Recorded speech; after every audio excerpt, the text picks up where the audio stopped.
Hello बच्चों, SBN college of education की online classes में आपका हार्दिक स्वागत है। हमारी पिछली क्लासें हुई थी जिसमें लास्ट वीडियो था हमारा अधिगम के नियम। अधिगम के नियम हमने पढ़े थे और उसमें ये भी देखा था कि कौन सा नियम किस सिद्धांत से संबंधित है। उसमें 2-3 नियम थे जो सीधे सीधे अन्य सिद्धांतों से जुड़े हुए हैं। जैसे हमने पढ़ा था अभ्यास का नियम जो डायरेक्ट थार्नडाइक के सिद्धांत से जुड़ा हुआ है, और आज हम थार्नडाइक का सिद्धांत पढ़ेंगे। दूसरा हमने पढ़ा था प्रभाव का नियम। प्रभाव का नियम भी स्किनर के सिद्धांत से जुड़ा हुआ है। कुछ 5 हमने गौण नियम पढ़े थे, 3 मुख्य नियम और 5 गौण नियम पढ़े थे। गौण नियमों में पहला नियम था बहुप्रतिक्रिया का नियम जो सीधा थार्नडाइक के सिद्धांत से पूर्णतः प्रभावित है। अगर अभ्यास का नियम और बहुप्रतिक्रिया का नियम दोनों आते हैं और प्रश्न पूछा जाता है, एक बार KVS में पूछा गया था कि कौन सा सिद्धांत सबसे ज़्यादा थार्नडाइक के सिद्धांत से संबंधित है, तो बहुप्रतिक्रिया का नियम है वो सबसे ज़्यादा थार्नडाइक के सिद्धांत से संबंधित है। और गौण नियमों में स्किनर के नियम से संबंधित है वो आंशिक क्रिया का या अंश से पूर्ण की ओर सीखने का जो तरीका है वो नियम संबंधित है। और एक पूछा गया है कि सहगमन हमने पढ़ा था, गौण नियमों में 5वां नियम है सहगमन या साहचर्य का नियम। वो नियम सीधा सीधा पावलोव के सिद्धांत से संबंधित है। तो ये तो थे हमारे, हमने जो नियम पढ़े थे 3 मुख्य और 5 गौण नियम, जिनका संबंध सिद्धांतों से किससे है। क्योंकि कंपटीशन में हम कोर्स के DLED सेकेंड ईयर की कोर्स के साथ साथ इसकी चर्चा वहाँ भी करते हैं कि जहाँ कंपटीशनों में ये कैसे काम आता है, किस प्रकार से क्वेश्चन बनते हैं और किस प्रकार से क्वेश्चनों को हल किया जाए। तो अभी हाल ही में क्वेश्चन हो रहा था थार्नडाइक का कौन सा नियम पावलोव के सिद्धांत से संबंधित है, तो वो नियम था सहचर्य का नियम या सहगमन का नियम। अब ये क्यों उससे संबंधित हैं और क्या इन सब में समानता पाई जाती है, क्या कॉमन है और कौन सा नियम दूसरे से भिन्न क्यों है, इसकी चर्चा हम इन सिद्धांतों में करेंगे। दूसरा में एक चीज़ और देखनी है, सिद्धांतों में सिद्धांत पढ़ लेते हैं हम, रट लेते हैं और कुछ समय बाद में वापस भूल जाते हैं। तो एक चीज़ का हमें ध्यान रखना है कि ये जो हमने पढ़ा है सिद्धांत, जो रटा है सिद्धांतों को या समझा है, तो इनको अलग अलग कैसे किया जाए। अलग अलग करने का मतलब मेरा ये हुआ कि थार्नडाइक क्या कहना चाहता है, पावलोव क्या कहना चाहता है, स्किनर की सोच क्या है, तो हल की क्या है। तो हम बात करें कुर्ट लेविन क्या कहता है तो कोलबर्ग क्या कहता है, मास्लो क्या कहता है तो एडविन गुथरी क्या कहता है। इन सब मनोवैज्ञानिक हैं, इनकी विचारधाराओं को हम पकड़ने की कोशिश करेंगे ताकि आसानी से बिना किसी हिचकिचाहट के सभी सिद्धांतों को हम अलग अलग कर सकते हैं। तो पहला हम जो सिद्धांत लेते हैं वो लेते हैं थार्नडाइक का सिद्धांत। अधिगम में थार्नडाइक का सिद्धांत।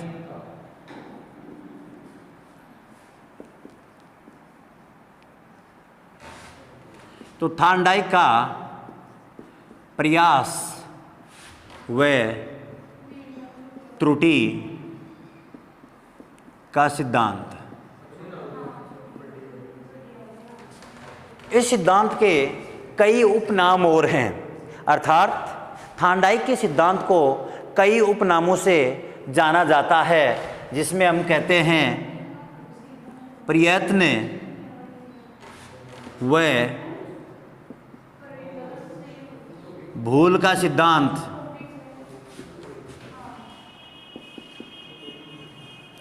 दूसरा जो सिद्धांत है वो है संयोजनवाद का सिद्धांत, जिसका नाम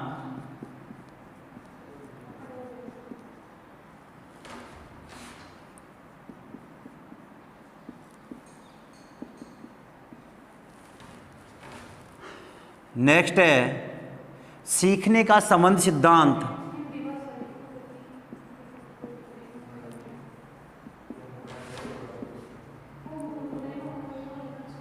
इस संबंध को हम बॉन्ड कहा जाता है, यानी बॉन्ड थ्योरी भी थार्नडाइक के सिद्धांत को, सीखने के संबंध को ही बॉन्ड थ्योरी कहा जाता है। तो सीखने का संबंध सिद्धांत। इसके बाद में हम बात करें तो बार बार कुछ क्रियाएं होती हैं, तो इसे आवर्ती का सिद्धांत भी कहते हैं। अभी हम देखेंगे कि इनके ये नाम हैं वो कैसे पहचाना जाता है, क्यों इनके नामकरण को हम इसी से जोड़ें, ये सब पता लगाने के लिए प्रत्येक नाम का अर्थ को इनके कंसेप्ट से जोड़ेंगे। और कहते हैं उद्दीपक अनुक्रिया का सिद्धांत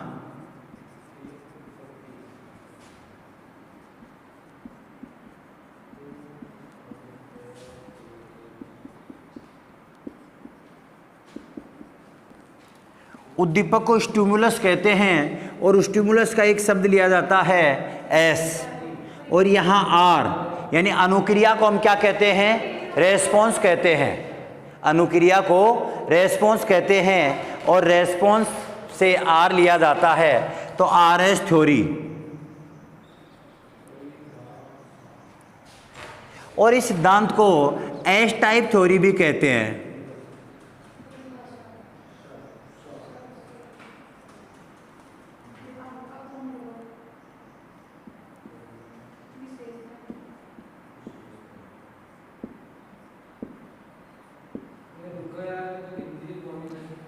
तो ये तो इसके कुछ नाम हैं और इन नामों को हम आगे देखेंगे इसकी थ्योरी में कनेक्ट कैसे होते हैं।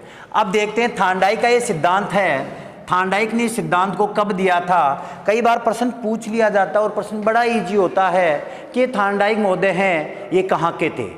तो थार्नडाइक महोदय अमेरिका के थे। कहाँ के थे, अमेरिका के थे। और इन्होंने ये सिद्धांत 1913 में दिया था। 1913 में इनकी बुक थी, उस बुक का नाम था शिक्षा मनोविज्ञान, एजुकेशन साइकोलॉजी।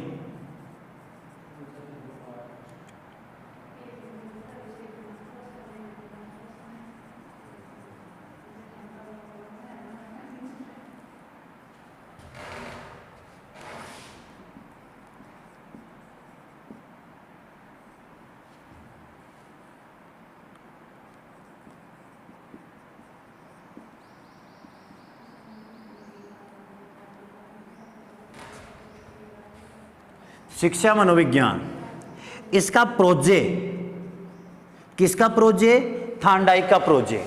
अब प्रश्न यह आता है कि प्रोजेक्ट किसे कहते हैं, तो जिस पर हम प्रयोग करते हैं। थार्नडाइक ने जिस जीव पर प्रयोग किया था उस जीव को हम प्रयोग कहते हैं। कोई भी मनोवैज्ञानिक किसी भी जीव पर प्रयोग करता है तो उस जीव को मनोवैज्ञानिक भाषा में प्रोजेक्ट कहा गया है। और थार्नडाइक ने उसके लिए भूखी बिल्ली ली थी और एक पिंजरा था,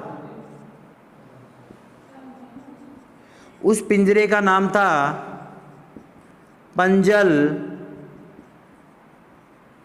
बॉक्स। पिंजरे का नाम था पंजल बॉक्स। पूछा गया आरपीएससी के द्वारा कि पंजल बॉक्स किस मनोवैज्ञानिक ने अपने जीव के प्रयोग में लिए गए पिंजरे को कहा है। तो थार्नडाइक थे जिन्होंने अपने पिंजरे को या बॉक्स को क्या कहा था, पंजल बॉक्स कहा था। अब इसने इस पर प्रयोग किया। प्रयोग कैसे किया उस कहानी की बात करते हैं। तो उन्होंने एक बॉक्स लिया और उस बॉक्स के सामने यहाँ जाल सा बना दिया। पिंजरा टाइप था, 3 और दीवार थी और सामने की ओर पिंजरे के सरिये टाइप था। अब यहाँ इसके अंदर उन्होंने बिल्ली को छोड़ा। किसको छोड़ा, बिल्ली को छोड़ा। बिल्ली को इस पिंजरे के अंदर छोड़ने के बाद बिल्ली भूखी थी पहली बार, और दूसरा पिंजरे के बाहर उन्होंने एक उद्दीपक रख दिया और उद्दीपक का नाम था मछली का टुकड़ा। मछली का टुकड़ा, मछली का टुकड़ा। अब यहाँ बिल्ली को यहाँ पर छोड़ दिया गया और बिल्ली जैसे ही मछली के टुकड़े की खुशबू बिल्ली के पास आती है तो बिल्ली इस पिंजरे में झटपटाती है। क्यों? पहला कारण था बिल्ली भूखी थी, दूसरा कारण उसके सामने उद्दीपक रखा हुआ था और उस उद्दीपक को प्राप्त करने के लिए बिल्ली पिंजरे में झटपटा रही थी। अब यहाँ बिल्ली की क्रिया पर निर्भर करता है कि सिद्धांत के नामकरण कैसे पड़े और क्या उपयोग में है। इस संपूर्ण कहानी से इस सिद्धांत का महत्व भी निकल कर आता है और इस सिद्धांत के नाम भी निकल कर आते हैं। तो पहली स्थिति देखते हैं कि संपूर्ण पिंजरे में बिल्ली इधर उधर घूम रही थी और घूमते घूमते बिल्ली पूरे में घूम रही थी और अचानक किसी एक क्रिया के कारण यहाँ लगे हुए लीवर के उसके शरीर का अंग टच हो जाता है और कट की आवाज़ के साथ पिंजरा खुल जाता है। जैसे ही पिंजरा खुलता है बिल्ली बाहर निकलती है और मछली के टुकड़े को प्राप्त कर लेती है। बाहर निकल के मछली के टुकड़े को प्राप्त बिल्ली क्या कर लेती है। इसके बाद में पुनः प्रोसेसिंग की और बिल्ली को वापस इस पिंजरे के अंदर डाला गया और बिल्ली उसी प्रकार झटपटाने के बाद एक शरीर का एक अंग इस लीवर के टच हुआ और बिल्ली बाहर निकल के मछली के टुकड़े को प्राप्त कर लेती है। अर्थात पहले बिल्ली को इसमें डाला, इसमें डालते ही बिल्ली ने उद्दीपक देखा और उद्दीपक देख के उसने क्या की, क्रिया की। यहाँ ध्यान देना, पहले हम बात करते हैं उद्दीपक अनुक्रिया क्यों कहते हैं। अगर यहाँ बिल्ली को डाला और आप सोच रहे हो कि अनुक्रिया पहले हुई फिर उद्दीपक प्राप्त हुआ, नहीं, यहाँ इस उद्दीपक के आधार पर ही पिंजरे में अनुक्रिया हो रही थी। ध्यान देना बच्चों, अगर यहाँ आप इस मछली के टुकड़े की जगह पत्थर रख देते या फिर आप एक लकड़ी लेके बिल्ली को पीटने के लिए वहाँ खड़े हो जाते तो क्या बिल्ली पिंजरे से बाहर निकलती? क्या बिल्ली भोजन को प्राप्त करने की कोशिश करती? नहीं करती। क्यों नहीं करती? क्योंकि बिल्ली इस उद्दीपक पर ही उसकी अनुक्रिया आधारित है। मछली का टुकड़ा रखोगे, बिल्ली में भूख जागृत होगी और बिल्ली मछली के टुकड़े को प्राप्त करने के लिए बाहर आएगी। लेकिन अगर यहाँ पत्थर रखोगे या लकड़ी लेके आप खड़े हो जाओगे तो बिल्ली बाहर नहीं निकलेगी, केवल और केवल मछली के टुकड़े के लिए या उसका जो पसंदीदा भोजन है उसके लिए ही बिल्ली बाहर आने के लिए झटपटाएगी। ठीक है, इसके बाद हम देखते हैं बिल्ली यहाँ झटपटाकर बाहर आती है। बिल्ली यहाँ झटपटाकर बाहर आती है और कई प्रकार की क्रिया करने के बाद बिल्ली की इस दिशा की क्रियाएं क्या होती जाती हैं, कम होती जाती हैं और बिल्ली की क्रियाएं इस लीवर की ओर बढ़ती लगती हैं। इधर क्रियाएं कम होंगी और इधर क्रियाएं बढ़ती जाएंगी। अब यहाँ देखना, तो पहला तो हमारा क्लियर हो गया था उद्दीपक अनुक्रिया। इधर प्रयत्न कर रही है, फिर गलती कर रही है और एक क्रिया के द्वारा अपने कार्य को पूर्ण कर रही है। धीरे धीरे इधर की क्रियाएं खत्म होती जाएंगी और बिल्ली की केवल और केवल क्रियाएं कहाँ पर निश्चित हो जाएंगी, इस लीवर के पास। अंतिम स्थिति में जैसे बिल्ली को अंदर डाला जाएगा, बिल्ली लीवर को दबाएगी और बाहर निकलेगी, मछली के टुकड़े को प्राप्त करती है। दोबारा फिर डाला जाता है, लीवर दबाती है, डायरेक्ट पूरे पिंजरे में नहीं घूमती और मछली के टुकड़े को प्राप्त कर लेती है। अब यहाँ ध्यान देते हैं कि पहली बार बिल्ली ने संपूर्ण पिंजरे में प्रयास किया और प्रयास करने के बाद लीवर को खोला और उद्दीपक प्राप्त किया। तो यहाँ बहुत सारी इधर की प्रयास हैं वो त्रुटि थी उसकी और इधर के प्रयास थे वो सफलता की ओर अग्रसित था। इसी कारण इस सिद्धांत को प्रयास व त्रुटि का सिद्धांत कहा जाता है और इसी का दूसरा नाम है प्रयत्न व भूल का सिद्धांत। यहाँ बिल्ली की अनेक क्रियाओं में एक संयोगवश लीवर का खुलना संयोजन कहलाता है। सीखने का संबंध यानी जिसे बॉन्ड कहते हैं, मछली के टुकड़े और बिल्ली के मध्य एक गहरा संबंध है। मैंने कहा अगर यहाँ पत्थर रखते हैं तो बिल्ली है इस पत्थर को प्राप्त करने के लिए बाहर नहीं आएगी, केवल और केवल बिल्ली मछली के टुकड़े के लिए ही बाहर आती है। क्यों? क्योंकि इनके मध्य भोजन के प्रति या मछली के टुकड़े के प्रति और बिल्ली में बॉन्ड बना हुआ है। जैसे हमारा बॉन्ड बना हुआ है कि भोजन को देखकर भूखे व्यक्ति के मुंह में लार आती है या भोजन होता है तो ही खाने की इच्छा होती है। कंकड़ पत्थर सामने पड़े होते हैं, चाहे थाली में सजा के लाया जाए या कृत्रिम भोजन बनाकर थाली को सजाया जाए तो मुंह में पानी नहीं आएगा। क्यों नहीं आएगा? क्योंकि उस कृत्रिम भोजन के प्रति हमारा बॉन्ड नहीं है। हमारा बॉन्ड तो केवल और केवल प्राकृतिक भोजन के प्रति ही बना हुआ है, जो हम खाते हैं उसी के साथ बॉन्ड बना हुआ है। तो उद्दीपक और मछली के बीच में एक बॉन्ड था, इसीलिए इसे सीखने का संबंध या बॉन्ड थ्योरी कहा जाता है। इसका एक नाम और है जिसे कहते हैं संबंधवाद का सिद्धांत।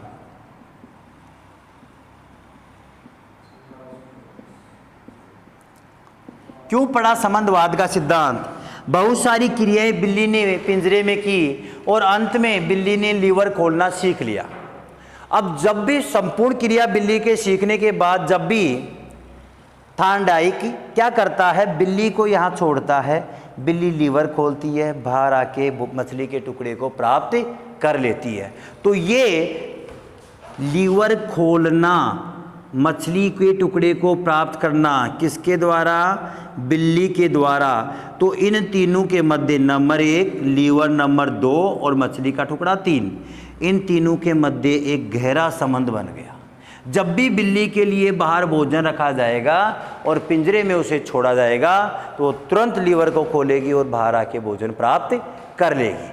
तो ये तीनों के मध्य संबंध बना, इसलिए इसे संबंधवाद का सिद्धांत भी कहा जाता है। इसके बाद में हम बात करते हैं आवर्ती क्रियाओं की बार बार पुनरावृत्ति होना, अर्थात थॉर्नडाइक का सिद्धांत में बहुत क्रियाओं की पुनरावृत्ति पर जोर दिया जाता है और यह सिद्धांत मनुष्य को सोची समझी पुनरावृत्ति जैसी क्रिया करने पर जोर देता है। नेक्स्ट आता है एस टाइप थ्योरी। ऐसा तो इसी का है स्टिमुलस और रेस्पॉन्स, स्टिमुलस से एस और रेस्पॉन्स से आर लिया गया है। इसके बाद में आता है S type theory. S type theory की बात करें तो 2 टाइप होते हैं, एक एस टाइप और एक आर टाइप। पहले बात करते हैं एस टाइप की। तो वे सिद्धांत जिनमें प्रोजे यानी बिल्ली जिस पर हम प्रयोग कर रहे हैं, वे सिद्धांत जिसमें प्रोजे को कार्य करने से पहले उद्दीपक की जानकारी होती है, उन्हें क्या कहते हैं? एस टाइप थ्योरी कहा जाता है। अर्थात वे सिद्धांत जिसमें प्रोजे को कार्य से पहले उद्दीपक की जानकारी होती है, उन्हें क्या कहते हैं? एस टाइप थ्योरी कहा जाता है। और वे सिद्धांत जिनमें प्रोजे को कार्य से पहले उद्दीपक की जानकारी नहीं होती है, उन्हें क्या कहते हैं? आर टाइप थ्योरी कहा जाता है। तो अब देखते हैं कि बिल्ली को जब पिंजरे में डाला गया तो जैसे ही पिंजरे में डाला गया बिल्ली को यहाँ मछली का टुकड़ा पड़ा हुआ दिखाई दे गया था। उसके बाद ही बिल्ली ने क्रिया स्टार्ट की थी।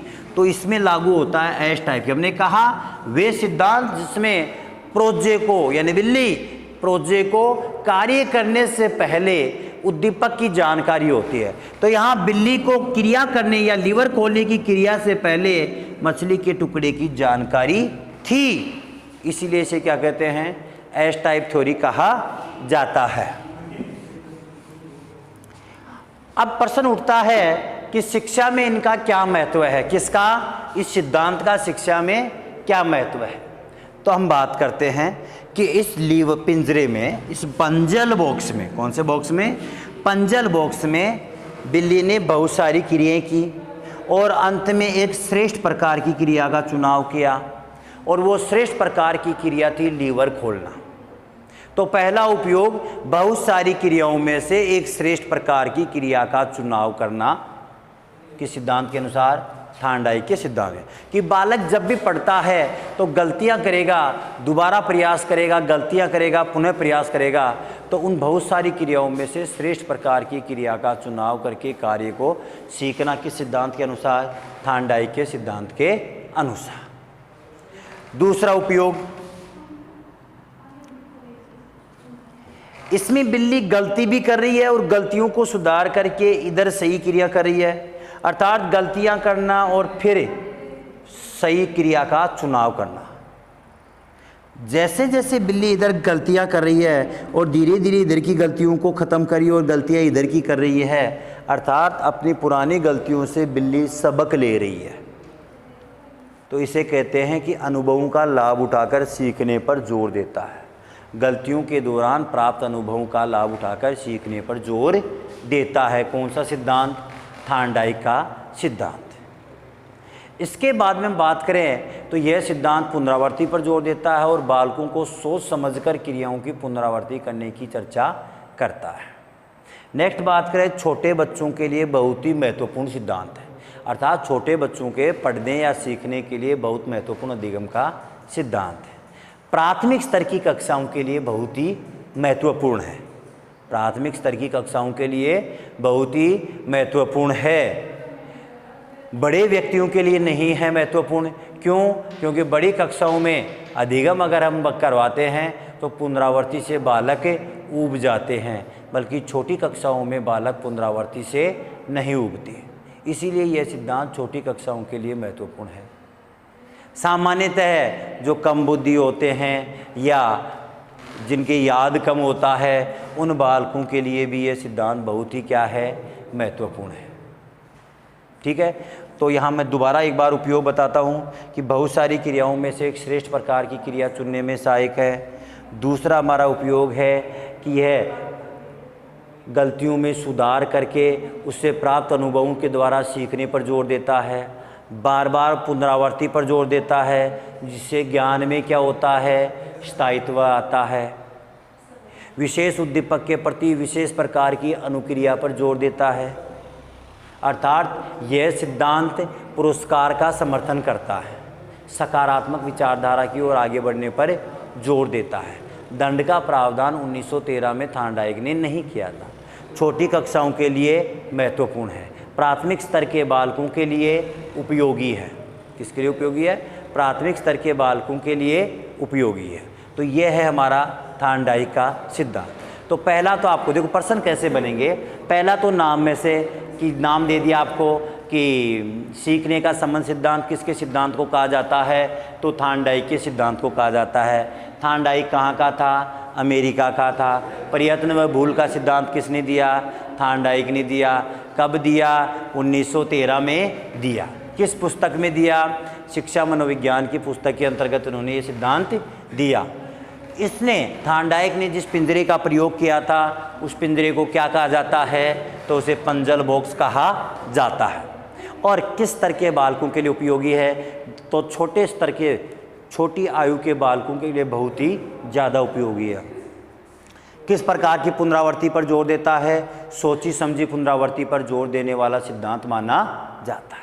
तो ये है हमारा थार्नडाइक का सिद्धांत। तो इसको आप कॉपी में लिखें और फिर याद करें, ताकि नेक्स्ट वीडियो जब आता है तो हम उसे आसानी से क्या कर सकें, याद कर सकें, दोनों में अंतर कर सकें। धन्यवाद। आज की क्लास यही